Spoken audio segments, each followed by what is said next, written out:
Assalamualaikum warahmatullahi wabarakatuh. Halo, apa kabar pemirsa Silampari TV? Senang dan ketemu lagi sameku di Silampari Sepekan. Minggu 10 Oktober 2021. Banyak berita-berita padat nak kami injuk ke sampai pemirsa selama satu minggu kak. Bersamaku mengedi kala Silampari Sepekan selengkapnya.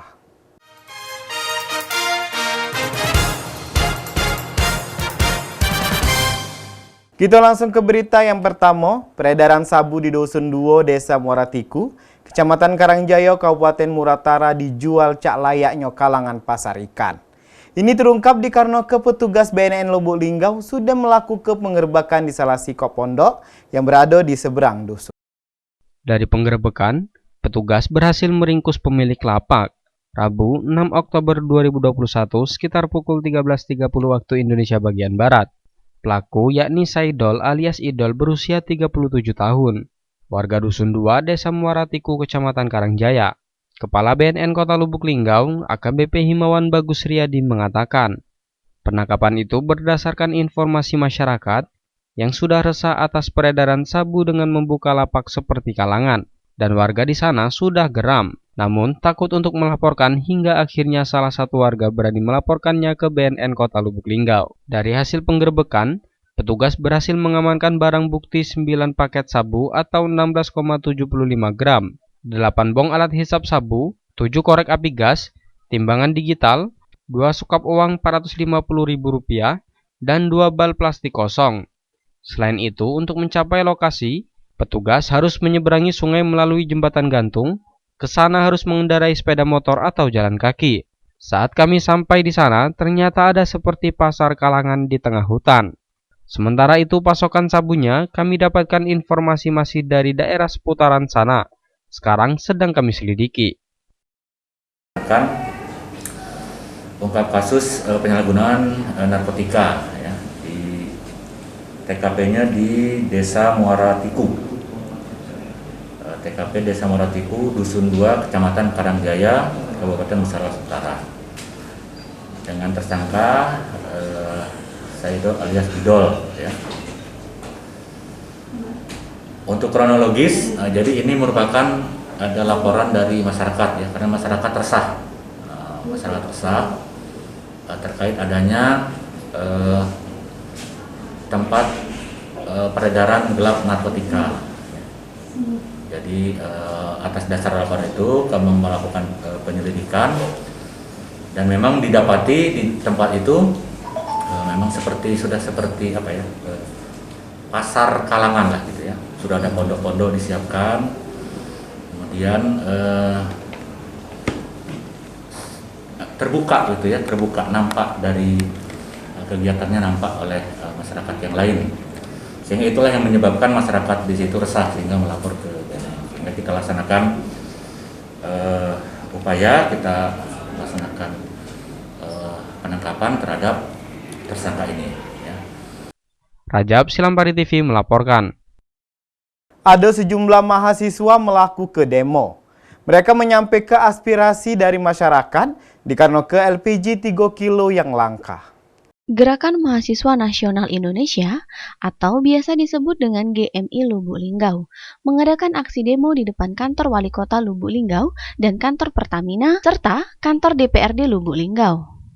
Aksi demo tersebut diikuti sebanyak belasan mahasiswa guna untuk mempertanyakan kelangkaan LPG 3 kg khususnya di wilayah Kota Lubuk Linggau. Selain itu, kelangkaan LPG ini menyebabkan kesusahan di tengah masyarakat miskin. Sangat disayangkan, sampai saat ini belum juga ada penyesalan dari pihak Pertamina. Dan hari ini, demo yang dilakukan di kantor Pertamina di Kelurahan Pasar Pemiri, Kecamatan Lubuk Linggau Barat 2, yang dilakukan mahasiswa juga belum ada kejelasan, di mana saat aksi demo dilakukan, pihak Pertamina tidak ada yang keluar.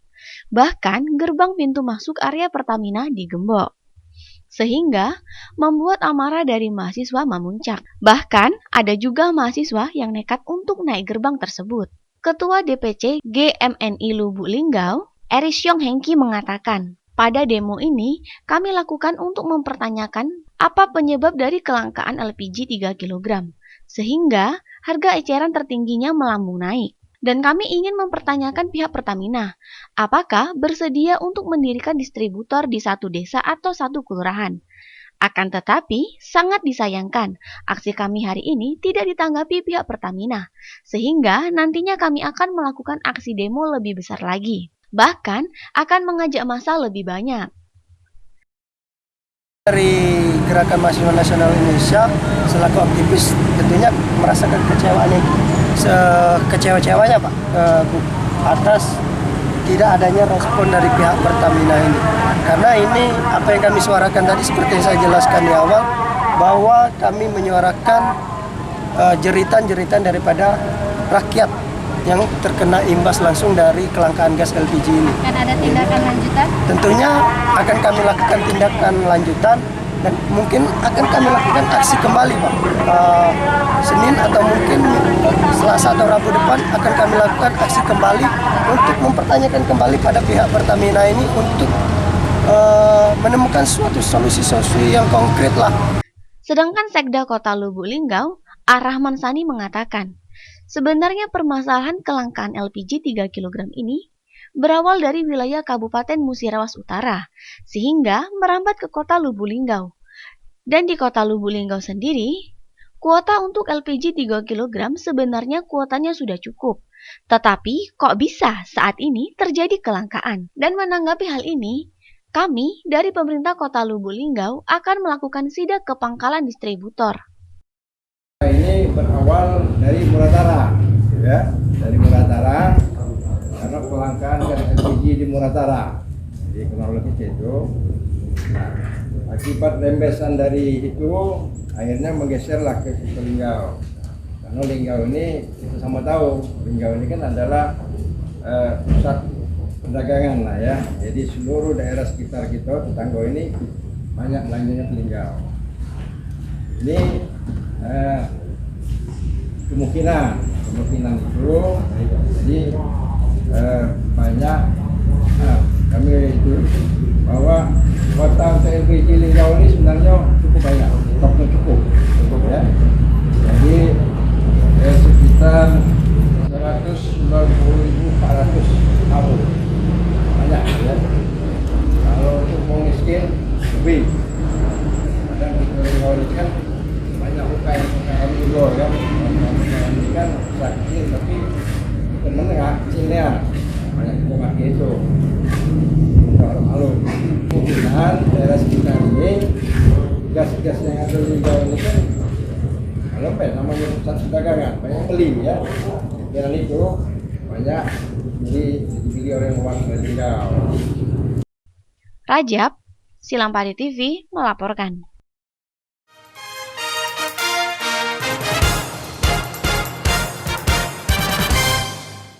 Makasih pemirsa, masih di Silampari Sepekan. 7 rumah warga rusak di Kanoke tetimpo batang jatuh di Dusun 4 Desa Sukorejo, Kecamatan STL Ulu terawas. Batang tersebut roboh di Kanoke hujan es samo angin kencang. Musibah angin puting beliung terjadi di Kecamatan STL Ulu Terawas, Kabupaten Musirawas, pada Selasa 5 Oktober 2021, sekitar pukul 10 malam waktu Indonesia bagian Barat. Ada 7 rumah warga Desa Sukorejo, Kecamatan STL Ulu Terawas, yang mengalami kerusakan. Akibat bencana tersebut, 2 rumah rusak parah dan 5 rusak ringan. Salah seorang warga, Salman, mengatakan kalau bencana angin puting beliung tersebut terjadi setelah hujan es melanda. Awalnya hujan es, setelah itu angin kencang. Dan saat ini, tim BPBD Musirawas sedang melakukan pemotongan pepohonan yang menimpa rumah warga. Kami bersama tim BPBD sedang melakukan pembersihan terhadap pepohonan yang menghalang jalan maupun menimpa rumah masyarakat. Oh, di ruang depan. Nah, terus angin kencang, Mbak ya? Ya, angin kencang, dengar-dengar saya kan langsung genteng itu turun. Oh, kemudian nggak lama ada suara kayak gitu. Udah langsung genteng itu turun, gerataknya itu. Jadi sambil itu kami tengah bingung kan. Tapi cuman itulah suara itu.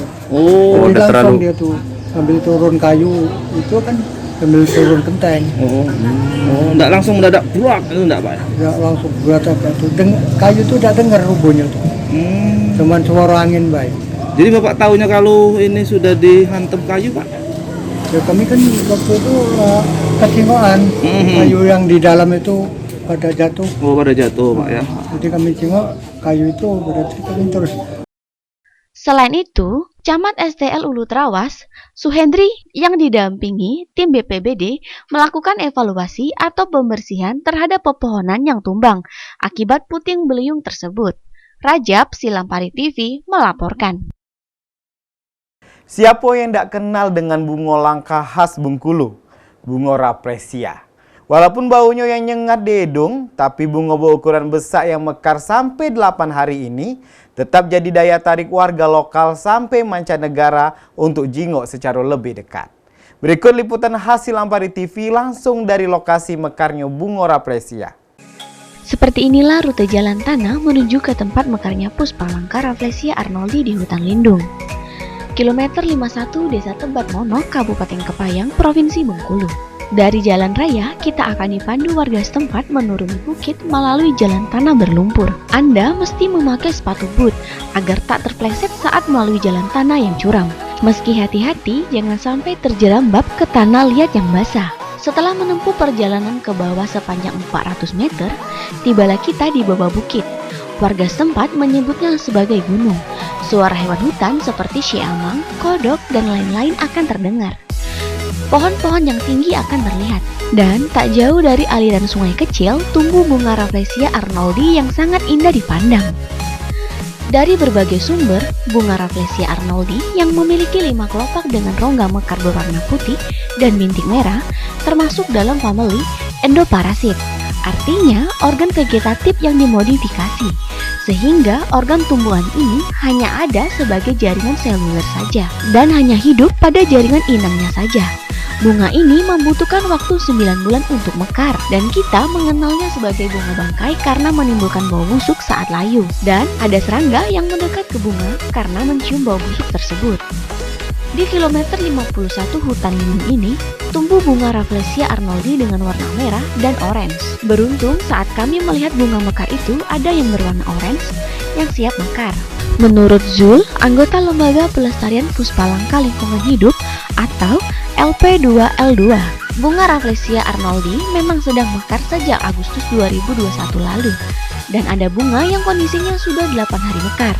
Kendati demikian, pihaknya memperkirakan awal tahun 2022 nanti banyak bunga Rafflesia Arnoldi akan mekar kembali.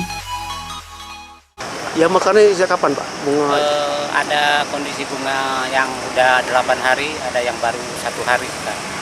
Nah untuk kedepannya masih ada 1,5 bulan ada, 1 bulan ada. Jadi sampai awal tahun 2022 ini masih lumayan banyak yang akan mekar. jenisnya Pak apa?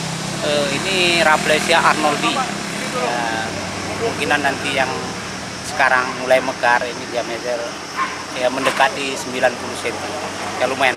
Sementara saat dijumpai di lokasi bunga Rafflesia Arnoldi yang akan mekar, pimpinan LP2L2 Khalidin menjelaskan pihaknya memang mengenalkan bunga Rafflesia Arnoldi ke masyarakat yang tempat mekarnya berada tak jauh dari jalan raya kilometer 51 Desa Tebat Mono.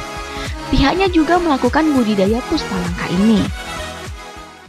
Jadi kami di sini dari lembaga kami mengenalkan ya bahwa di titik ini di kilometer 51 Jalan Lintas Bengkulu Kepayang, tepatnya di Desa Tebat Mono ya. Jadi ada titik ini, titik di mana Rafflesia sedang mekar ya. Yang titik ini adalah mekar hari pertama. Dan kemarin juga ada yang di sebelah sana kita sekarang sedang mekar juga ya, cuman sudah warna sudah berubah ya, sudah mulai menghitam. Nah, gitu ya, mungkin saya bisa jelaskan sedikit Pak, karena Rafflesia itu adalah tumbuh-tumbuhan yang merambat yang biasa disebut dengan tetrastigma. Ini di bagian sini Pak ada inang atau liana daripada Rafflesia itu tumbuh. Jadi kami dari lembaga juga kami mencoba membudidayakan atau menumbuhkan habitat Rafflesia ini di Taman Konservasi, yaitu letaknya di kilometer 52,500 yaitu Desa Tebat Mono. Budi Santoso, Silampari TV melaporkan. Pemirsa, berita tadi Kak sekaligus nutup ke Silamparis Pekan Minggu Kak. Tonton terus Silamparis Pekan setiap akhir minggu di jam yang sama. Kumang Yadi bersama kru yang begawe mohon pamit. Wassalamualaikum warahmatullahi wabarakatuh. Silampari TV, Tegal.